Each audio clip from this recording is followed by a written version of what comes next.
Hello dear students, ਅੱਜ ਆਪਾਂ ਕਹਾਣੀ ਸੰਸਾਰ ਦਾ 11ਵਾਂ ਪਾਠ ਗੁੱਡ ਡੀਲ, ਅਮਨਪਾਲ ਸਿੰਘ ਸਾਰਾ ਦੀ ਰਚਨਾ ਗੁੱਡ ਡੀਲ।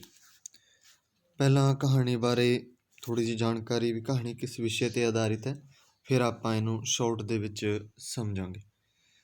ਆਪਣਾ 11ਵਾਂ ਪਾਠ ਹੈ ਕਹਾਣੀ ਸੰਸਾਰ ਦਾ ਗੁੱਡ ਡੀਲ। 10 ਪਾਠ ਪੂਰੇ ਹੋ ਗਏ ਹਨ, 11ਵਾਂ ਸ਼ੁਰੂ ਹੈ। ਲਾਸਟ ਇੱਕ ਪਾਠ ਆਪਣਾ ਰਹਿ ਜੂਗਾ 12ਵਾਂ $5 ਦਾ ਨੋਟ। ਗੁੱਡ ਡੀਲ ਕਹਾਣੀਕਾਰ ਅਮਨਪਾਲ ਸਾਰਾ ਦੀ ਲਿਖੀ ਹੋਈ ਰਚਨਾ ਹੈ। ਇਸ ਵਿੱਚ ਪੱਛਮੀ ਮੁਲਕਾਂ ਵਿੱਚ ਵਿਚਰਦੇ ਜਿਹੜੇ ਲੋਕ ਉੱਥੇ ਰਹਿੰਦੇ ਹੈ, ਪੱਛਮੀ ਮੁਲਕ ਦੇ ਵਿੱਚ ਜਿਹੜੇ ਪੰਜਾਬੀ ਲੋਕ ਰਹਿੰਦੇ ਹਨ, ਉਹਨਾਂ ਦੀਆਂ ਅਨੇਕ ਸਮੱਸਿਆਵਾਂ ਹੁੰਦੀਆਂ। ਉਹ ਸਮੱਸਿਆ ਨਾਲ ਜੂਝਦੇ ਹੋਏ ਅਤੇ ਉਹਨਾਂ ਦੀਆਂ ਪਰੇਸ਼ਾਨੀਆਂ ਦੀਆਂ ਸਥਿਤੀਆਂ ਨੂੰ ਇਸ ਕਹਾਣੀ ਵਿੱਚ ਕਹਾਣੀਕਾਰ ਨੇ ਪੇਸ਼ ਕੀਤਾ ਹੈ। ਅਜਿਹੇ ਦਰਦ ਨੂੰ ਅਮਨਪਾਲ ਸਿੰਘ ਸਾਰਾ ਆਪਣੀ ਰਚਨਾ ਦਾ ਕੇਂਦਰ ਬਣਾਉਂਦਾ ਹੈ। ਇਹ ਕਹਾਣੀ ਆਰਥਿਕ ਪਦਾਰਥਕ ਜੀਵਨ ਵਿੱਚੋਂ ਪੈਦਾ ਸੰਵੇਦਨਹੀਣਤਾ ਨੂੰ ਅਤੀ ਸਾਰਥਿਕਤਾ ਨਾਲ ਪੇਸ਼ ਕਰਦੀ ਹੈ।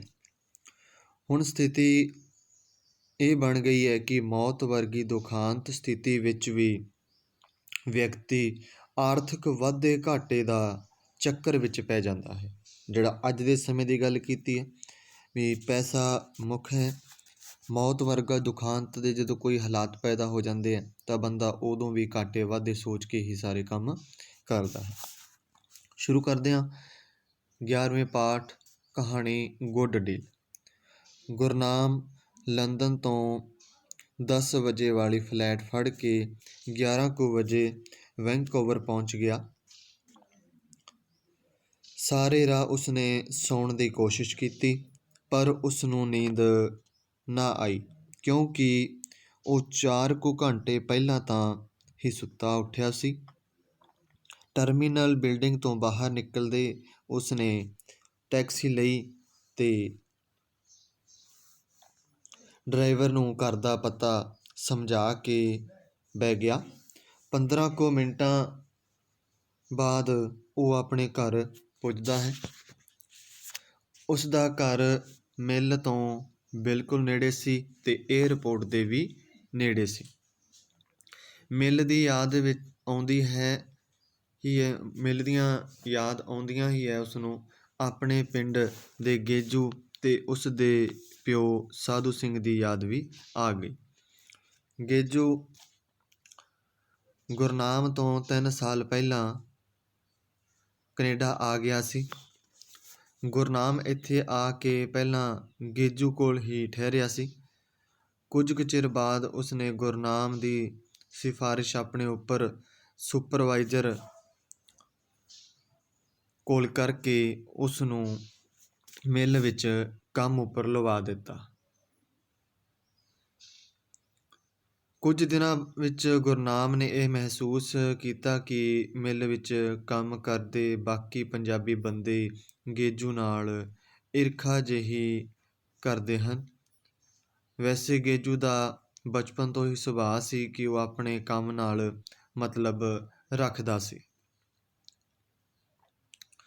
ਘਰ ਅੰਦਰ ਆ ਕੇ ਗੁਰਨਾਮ ਨੇ ਇਸ਼ਨਾਨ ਕੀਤਾ।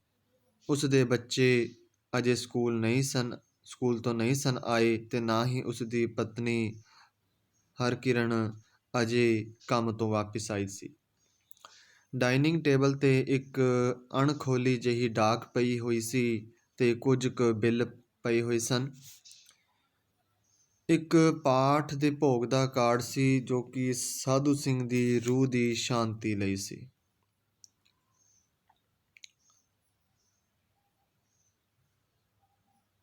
ਗੁਰਨਾਮ ਸਿੰਘ ਸੋਚਣ ਲੱਗਿਆ ਕਿ ਚਾਚੇ ਦੀ ਰੂਹ ਨੂੰ ਸ਼ਾਂਤੀ ਕਿਵੇਂ ਮਿਲੂ। ਗੇਜੂ 15 ਕੁ ਸਾਲਾਂ ਦਾ ਸੀ ਜਦ ਉਸਦੀ ਭੈਣ ਨੂੰ ਸਹੁਰੇ ਤੰਗ ਕਰਕੇ ਉਸਨੂੰ ਪੇਕੀ ਛੱਡ ਗਏ ਸੀ ਅਤੇ ਇਹ ਸਦਮਾ ਉਸਦੀ ਮਾਂ ਬਰਦਾਸ਼ਤ ਨਾ ਕਰ ਸਕੀ ਅਤੇ ਉਸਨੇ ਮੰਜਾ ਫੜ ਲਿਆ ਬਹੁਤ ਇਲਾਜ ਕਰਾਉਣ ਤੋਂ ਬਾਅਦ ਵੀ ਉਹ ਠੀਕ ਨਾ ਹੋ ਸਕੀ।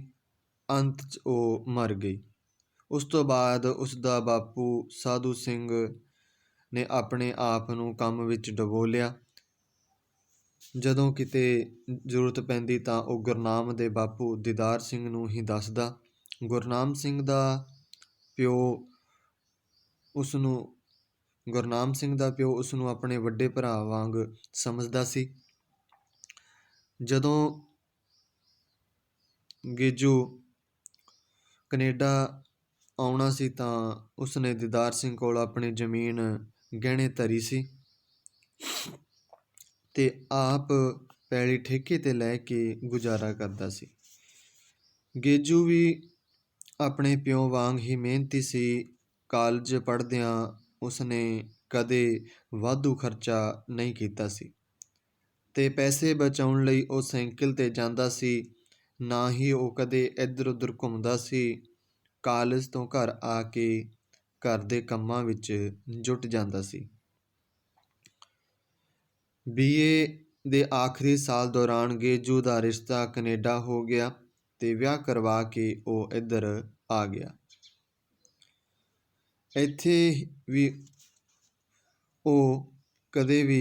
ਇੱਥੇ ਕਦੇ ਉਹ ਓਵਰਟਾਈਮ ਦਾ ਮੌਕਾ ਖੁੱਜਣ ਨਹੀਂ ਸੀ ਦਿੰਦਾ। ਗੇਜੂ ਨੇ ਕੁਝ ਟਾਈਮ ਬਾਅਦ ਆਪਣੇ ਪਿਓ ਨੂੰ ਇੱਧਰ ਬੁਲਾ ਲਿਆ,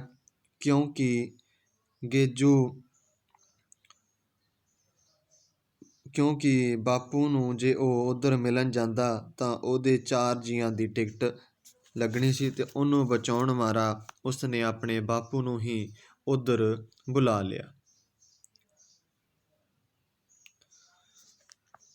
ਖਰਚਾ ਬਚਾਉਣ ਮਾਰੇ ਨੇ ਬਾਪੂ ਨੂੰ ਸਸਤੀ ਟਿਕਟ ਦੇ ਕੇ ਆਪਣੇ ਕੋਲ ਬੁਲਾ ਲਿਆ। ਇੱਥੇ ਉਸਨੂੰ ਇੱਕ ਬੇਸਮੈਂਟ ਵਿੱਚ ਰੱਖਿਆ।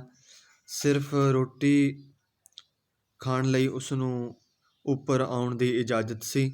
ਚਾਚਾ ਸਾਧੂ ਸਿੰਘ ਆਪਣੇ ਟੱਬਰ ਨਾਲ ਰਹਿਣ ਆਇਆ ਸੀ, ਨਾ ਕਿ ਮਿੱਠੀ ਜੇਲ੍ਹ ਕੱਟਣ ਆਇਆ ਸੀ। ਸੋਚਾਂ ਵਿੱਚ ਪਰਤ ਕੇ ਗੁਰਨਾਮ ਸਿੰਘ ਨੇ ਡਾਕ ਫਰੋਲੀ ਤੇ ਦੇਣ ਵਾਲੇ ਦਾ ਬਿੱਲ ਦਾ ਮੋਟਾ ਹਿਸਾਬ ਮਨ ਵਿੱਚ ਲਾ ਲਿਆ। ਅੰਤ ਵਿੱਚ ਚਾਚੇ ਸਾਧੂ ਸਿੰਘ ਦੀ ਅੰਤਿਮ ਅਰਦਾਸ ਤੇ ਭੋਗ ਵਾਲੇ ਕਾਰਡ ਦਾ ਲਿਫਾਫਾ ਖੋਲ੍ਹਿਆ।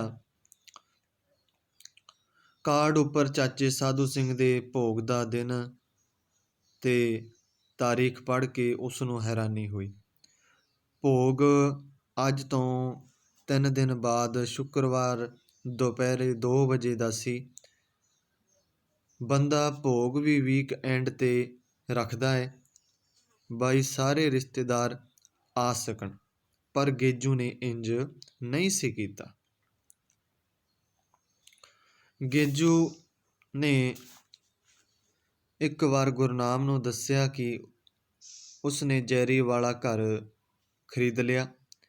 ਜੈਰੀ ਦੇ ਨਾ ਮੰਨਣ ਦੇ ਬਾਵਜੂਦ ਵੀ ਗੇਜੂ ਨੇ ਉਸਨੂੰ ਇਸ ਤਰ੍ਹਾਂ ਆਪਣੀਆਂ ਗੱਲਾਂ 'ਚ ਉਲਝਾ ਲਿਆ ਤੇ ਉਸ ਤੋਂ ਉਹ ਘਰ ਮੁੱਲ ਲੈ ਲਿਆ। ਉਸਨੂੰ ਇਹ ਆਪਣੀ ਗੁੱਡ ਡੀਲ ਦੱਸਦਾ ਸੀ। ਗੇਜੂ ਬਾਰੇ ਆਮ ਗੱਲ ਮਸ਼ਹੂਰ ਹੀ ਸੀ ਕਿ ਉਸਨੇ ਕਦੇ ਘਾਟੇ ਦਾ ਸੌਦਾ ਨਹੀਂ ਸੀ ਕੀਤਾ। ਕੰਮ-ਕਾਰ ਵਿੱਚ ਉਸਨੇ ਕੰਮ ਇਸ ਤਰ੍ਹਾਂ ਕਰਕੇ 4 ਘਰਾਂ ਦਾ ਮਾਲਕ ਬਣ ਗਿਆ ਸੀ। ਸ਼ਾਮ ਨੂੰ ਗੁਰਨਾਮ ਗੇਜੂ ਦੇ ਘਰ ਅਫਸੋਸ ਕਰਨ ਲਈ ਜਾਂਦਾ ਹੈ ਤਾਂ ਗੁਰਨਾਮ ਦੇ ਅਫਸੋਸ ਕਰਨ 'ਤੇ ਗੇਜੂ ਦੀ ਪਤਨੀ ਕੈਲੀ ਕਹਿੰਦੀ ਹੈ ਕਿ ਬਾਪੂ ਨੂੰ ਇੱਥੇ ਰਹਿਣਾ ਪਸੰਦ ਨਹੀਂ ਸੀ। ਗੁਰਨਾਮ ਨੂੰ ਪਤਾ ਸੀ ਕਿ ਬਾਪੂ, ਜਿਹੜਾ ਗੁਰਨਾਮ ਦਾ ਚਾਚਾ ਸੀ, ਉਹ ਇੱਥੇ ਆ ਕੇ ਬਿਲਕੁਲ ਹੀ ਇਕੱਲਾ ਰਹਿ ਗਿਆ ਸੀ। ਉਸ ਨੇ ਇੱਕ ਵਾਰ ਗੁਰਨਾਮ ਕੋਲ ਆਪਣਾ ਦਿਲ ਹੌਲਾ ਕਰਨ ਦੀ ਕੋਸ਼ਿਸ਼ ਵੀ ਕੀਤੀ ਸੀ। ਕੈਨੇਡਾ ਵਿੱਚ ਆ ਕੇ ਸਾਧੂ ਸਿੰਘ 6 ਮਹੀਨੇ ਹੀ ਕੱਟ ਸਕਿਆ ਸੀ। ਗੁਰਨਾਮ ਸੋਫੇ 'ਤੇ ਬੈਠਾ ਆਪਣੀਆਂ ਸੋਚਾਂ ਵਿੱਚ ਗਵਾਚਿਆ ਹੋਇਆ ਸੀ। ਕੈਲੀ ਉਸ ਲਈ ਚਾਹ ਬਣਾਉਣ ਗਈ ਸੀ ਤੇ ਅੰਦਰੋਂ ਗੁਰਨਾਮ ਕੋਲ ਬੈਠਣ ਲਈ ਉਹਨੇ ਆਪਣੇ ਮੁੰਡੇ ਰੋਜਰ ਨੂੰ ਭੇਜ ਦਿੱਤਾ। ਰੋਜਰ ਤੋਂ ਗੁਰਨਾਮ ਨੂੰ ਇਹ ਪਤਾ ਲੱਗਿਆ ਕਿ ਉਸ ਨੂੰ ਫਿਊਨਰਲ ਹੋਮ ਦਾ ਇੱਥੇ ਮਤਲਬ ਹੈ ਜੀ, ਜਿੱਥੇ ਅੰਤਿਮ ਅਰਦਾਸ ਸੰਸਕਾਰ ਕਰਦੇ ਹੈ, ਉਸ ਥਾਂ ਨੂੰ ਕਿਹਾ ਗਿਆ। ਡੇਜ਼ ਦੇ ਜਿਹੜਾ ਫਿਊਨਰਲ ਹੋਮ ਸੀ, ਡੇਜ਼ ਦੇ ਭਾਵ ਸਪਤਾਹ ਦੇ ਕਿਸੇ ਇੱਕ ਦਿਨ 'ਤੇ ਉਹਨਾਂ ਨੇ ਇਹਦੀ ਸਕੀਮ ਰੱਖੀ ਹੋਈ ਸੀ ਵੀ ਦਿਨ ਸ਼ੁੱਕਰਵਾਰ ਨੂੰ ਫਿਊਨਰਲ ਹੋਮ ਦਾ ਜਿਹੜਾ ਕਿਰਾਇਆ ਹੈ ਉਹ ਬਹੁਤ ਹੀ ਘੱਟ ਹੋਏਗਾ, ਜਿੱਥੇ ਜਿਸ ਬੰਦੇ ਦੀ ਮੌਤ ਹੋ ਜਾਂਦੀ ਹੈ ਉਹਦਾ ਇਕੱਠ ਕਰਨ ਵਾਸਤੇ ਇਹ ਬਣਾਇਆ ਗਿਆ ਸੀ। ਅੰਤਿਮ ਅਰਦਾਸ ਵਾਸਤੇ ਲੋਕ ਇਕੱਠੇ ਹੁੰਦੇ ਸਨ ਇੱਥੇ, ਅਤੇ ਉਹਦਾ ਜਿਸਨੇ ਬਣਾਇਆ ਸੀ ਉਹ ਖਰਚਾ ਲੈਂਦਾ ਹੁੰਦਾ ਸੀ, ਅਤੇ ਉਹ ਹਫ਼ਤੇ ਦਾ ਇੱਕ ਦਿਨ, ਸਪਤਾਹ ਦਾ ਇੱਕ ਦਿਨ ਸ਼ੁੱਕਰਵਾਰ ਨੂੰ ਉਹ ਇਹਦੇ ਪੈਸੇ ਘੱਟ ਲੈਂਦਾ ਸੀ। ਤਾਂ ਫਿਊਨਰਲ ਹੋਮ ਵੀਕਡੇਜ਼ 'ਚ ਘੱਟ ਰੇਟ 'ਤੇ ਮਿਲਦਾ ਸੀ। ਗੇਜੂ ਨੇ ਇਹ ਗੁੱਡ ਡੀਲ ਲੱਗੀ ਤਾਂ ਉਸਨੇ ਚਾਚੇ ਸਾਧੂ ਦਾ ਫਿਊਨਰਲ ਵਿੱਚ ਹੀ ਸ਼ੁੱਕਰਵਾਰ ਦਾ ਭੋਗ ਰੱਖ ਦਿੱਤਾ। ਇਸ ਤੋਂ ਬਿਨਾਂ ਉਸਨੂੰ ਪਤਾ ਲੱਗਾ ਕਿ ਗੇਜੂ ਨੇ ਬੇਸਮੈਂਟ ਦਾ ਸਮਾਨ ਸੇਲ 'ਤੇ ਲਾਇਆ ਹੋਇਆ ਸੀ। ਸਮਾਨ ਸੇਲ ਹੋ ਗਿਆ ਅਤੇ ਗੇਜੂ ਉਹੀ ਛੱਡਣ ਗਿਆ ਹੋਇਆ ਸੀ। ਇਹ ਸਭ ਸੁਣ ਕੇ ਗੁਰਨਾਮ ਨੂੰ ਲੱਗਿਆ ਕਿ ਜਿਵੇਂ ਉਹ ਗਲਤ ਥਾਂ 'ਤੇ ਆ ਗਿਆ ਹੋਵੇ। ਫਿਰ ਉਹ ਆਉਣ ਦਾ ਕਹਿੰਦੇ ਹੋਏ ਉਹ ਉੱਥੋਂ ਬਿਨਾਂ ਜਵਾਬ ਸੁਣੇ ਹੀ ਦਰਵਾਜ਼ਿਓਂ ਬਾਹਰ ਹੋ ਗਿਆ। ਇਹ ਸੀ ਆਪਣਾ ਪਾਠ ਗੁੱਡ ਡੀਲ, ਜੋ ਕਿ ਅਮਨਪਾਲ ਸਾਰਾ ਦੀ ਲਿਖੀ ਹੋਈ ਹੈ। ਅਮਨਪਾਲ ਸਾਰਾ ਦੀ ਲਿਖੀ ਹੋਈ ਕਹਾਣੀ ਗੁੱਡ ਡੀਲ ਦੇ ਵਿੱਚ ਜਿਹੜੇ ਹਾਲਾਤ, ਜਿਸ ਵਿੱਚ ਬੰਦਾ ਪੈਸੇ ਦੇ ਮਗਰ ਦੌੜ 'ਚ ਪੈਸੇ ਦੇ ਵਿੱਚ ਪੈ ਜਾਂਦਾ ਹੈ ਤਾਂ ਉਹ ਆਪਣੇ ਰਿਸ਼ਤੇ ਨਾਤਿਆਂ ਨੂੰ ਭੁੱਲ ਜਾਂਦਾ ਹੈ। ਕਿਸ ਤਰ੍ਹਾਂ ਉਹਨਾਂ ਨੇ ਇੱਕ ਦੁਖਾਂਤ ਸਥਿਤੀ ਦਾ ਪੇਸ਼ ਕੀਤਾ ਹੈ ਕਿ ਇਸ ਮੌਤ ਸਮੇਂ ਵੀ ਬੰਦਾ ਆਪਣੇ ਕਿੰਨੇ ਹਿਸਾਬ ਕਿਤਾਬ ਲਾਉਂਦਾ ਹੈ।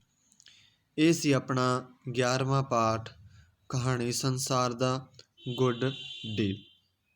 ਧੰਨਵਾਦ।